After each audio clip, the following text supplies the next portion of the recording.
사체들이 이렇게 많다고 합니다. 근데 그 사체를 보면 그들이 먹은 것이 전부 플라스틱이라 죽은 사체에서 플라스틱만 잔뜩 나오는 그런 모습들이 흔하게 발견된다고 해요. 며칠 전 뉴스에 보니 플라스틱으로 잔뜩 배를 채운 죽은 고래가 발견되었습니다. 거기에 기사 말미에 보니까 2050년이 되면 바다는 대부분 플라스틱으로 오염될 것이라고. 그리고 얼마 전 기사에 보니까 미국산 맥주에도 플라스틱 성분이 섞여서 나오고 있다라는 이야기를 본 적이 있습니다. 이젠 우리가 만든 자연 기술의 도전과 재앙에 피할 수 없는 상황에 직면해 있다는 생각을 듭니다. 이 이야기는 하나의 예에 불과하죠. 이런 이야기들은 우리 주변에 인터넷만 열면 어디서나 찾아볼 수 있는 많은 흔한 예입니다. 우리가 살고 있는 지구는 많은 전쟁과 난리, 오염과 자연재해 등을 앓고 있습니다. 회복이 어려운 지경으로 나아가고 있습니다. 여러분, 징조를 보면 어떤 생각이 듭니까? 주님이 가까이 오신다라는 것을 사모하는 자에게 주께서 징조를 보여주실 때 우리는 어떤 생각을 해야 할까요? 그냥 그렇구나 라고 하면서 넘어가야 할까요? 아니면 또 불안해하며 살아야 할까요? 둘 다 아닐 것입니다. 우리는 주께서 보여주시는 징조를 따라서 우리는 어떻게 살아야 할지 예수님이 우리에게 알려주신 말씀이 있는데요. 24장 45절 이하에 보면 전 재산을 종에게 맡기고 먼 길을 떠난 주인의 이야기가 나옵니다. 이 주인은 종들에게, 한 종에게 그의 전 재산을 다 맡깁니다. 그리고 집안일을 돌보라고 합니다. 그리고는 먼 여행을 떠났는데 충성스러운 종은 때를 따라 양식을 나눠주고 집안일을 돌봅니다. 그런데 악한 종은 주인이 그리 올 것이라 생각하며 일하지 않고 성경 본문에 보면 술 친구들과 더불어 먹고 마시며 살았다라고 기록되어 있습니다. 그렇게 살 때 주인은 그가 생각하지 않은 날, 알지 못하는 시각에 찾아와 그 종을 처벌할 것이다 라고 성경은 기록되어 있습니다. 예수님이 이 비유를 통해 하시고자 하는 말씀이 있습니다. 그것은 징조를 보는 자들은 사명을 기억하라라는 것입니다. 내가 이 땅에 종말이 가까워왔다는 이 징조를 나의 영적인 눈으로 해안으로 깨달았다면 우리는 그다음 우리의 삶의 방향타를 바꾸어야 합니다. 그동안 세상을 향하였던 우리의 삶의 방향을 바꾸어서 이제는 그 마지막 때를 준비할 수 있는 자들이 되어야 한다는 것입니다. 나에게 주어진 사명을 돌아보고 그 사명을 위해 충성하는 것, 그것이 마지막 때 그 징조를 본 자들이 해야 할 일이다라는 것입니다. 제게 주어진 사명은 무엇일까 생각해보니 여러분에게 영의 양식을, 영혼의 꼴을 때를 따라 준비하고 나눠주는 것이라 생각 들었습니다. 새벽 재단에 오는 분들은 새벽의 말씀으로, 3일 예배에 오시는 분들은 3일 예배의 말씀으로, 주일 예배에 오시는 분들은 주일 예배의 말씀으로 어떤 형태든 저에게 주어진 이 시간을 통해 하나님 말씀을 전하는 것, 그 영혼의 꼴을 준비하는 것, 그것을 나누는 것, 그것은 저의 사명이구나. 내 삶에 기쁨이 있든 슬픔이 있든 고난이 있든 평안이 있든 그것은 차치의 문제고 나에게 주어진 것은 그것을 하는 것이구나 라는 것이 제 사명에 대한 인식입니다. 여러분은 어떻습니까? 여러분에게도 사명이 있을 것입니다. 우리는 주일이 되면 많은 분들이 이제 가셔서 점심을 드시는데요. 육신의 양식을 준비하는 분들도 있습니다. 우리가 한 끼 먹는 일이 별것 아닌 것처럼 생각될 수도 있지만 많은 분들이 한 끼를 먹는 일을 준비하는 일이 결코 단순하지만은 않습니다.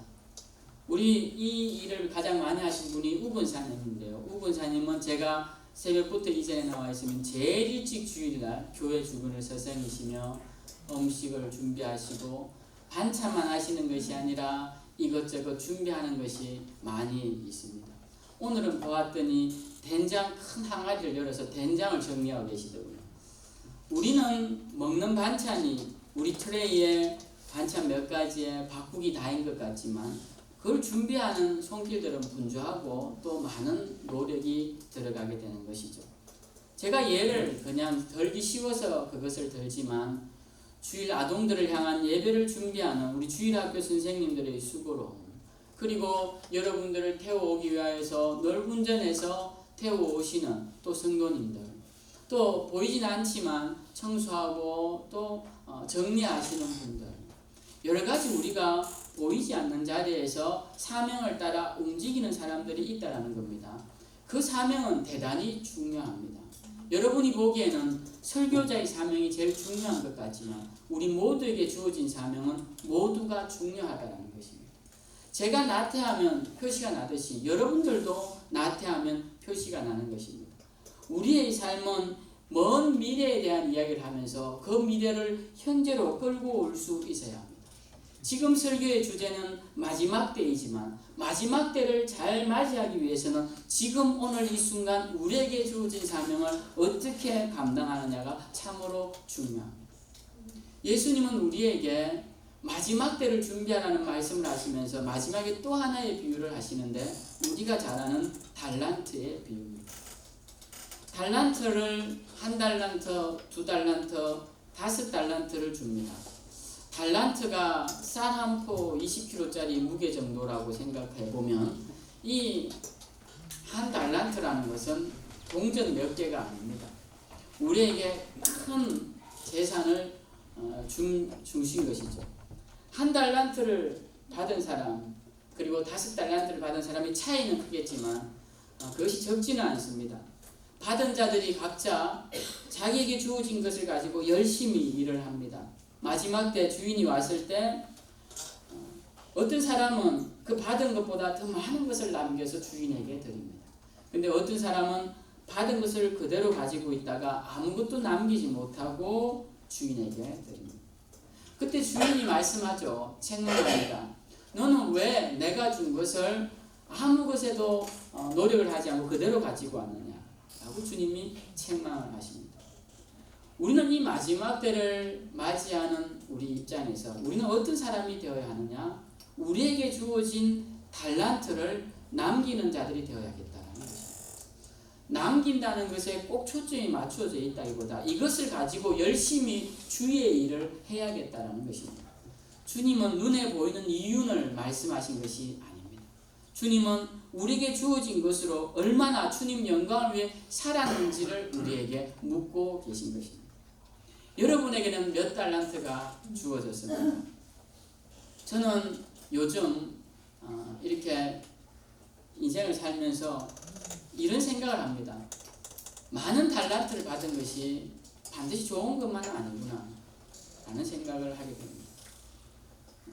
많은 달란트를 받은 사람들이 그 달란트로 많은 일을 하기가 참 어렵구나 이런 생각도 하게 돼요. 우스갯 이야기지만 옛날 속담에 산을 지키는 나무는 어떤 나무라고 합니까? 못생긴 나무들이 산을 지킨다고. 좋은 나무들은 다 베갑니다. 좋은 수종은 다 캐갑니다. 결국은 별로 이름도 없고 별로 멋있지도 않은 것들만 산에 남아서 그 산을 지키기 마련이죠. 물론 오늘 설교하고는 상관없는 제 여담이지만 우리가 때로는 주의 일을 할 때 재능이 많고 주어진 것이 많을 때 주의 일을 할 것이다 라고 잘못 생각하는 경우가 많습니다. 우리 자녀들도 그래서 달란트를 많이 주셔서 주님 앞에 크게 쓰임받도록 해달라고 기도를 종종 하시는데 여러분 달란트 많이 주면 주의 일 하기 힘듭니다. 달란트를 많이 받으면 자녀들이 주의 일 하기 힘듭니다. 똑똑해서 할 일도 많고 제가 이제 우스갯 삼아 이런 이야기를 하는 걸 들었습니다. 제가 아들만 둘인데요. 아들 키우는 부모들 사이에서 하는 농담이죠. 아들을 잘 키우면 나라의 아들이 되고 그 다음 잘 키우면 제가 집 아들이 되고, 그다음에 사업에 실패해서 빚만 따면 내 아들이 되더라고요.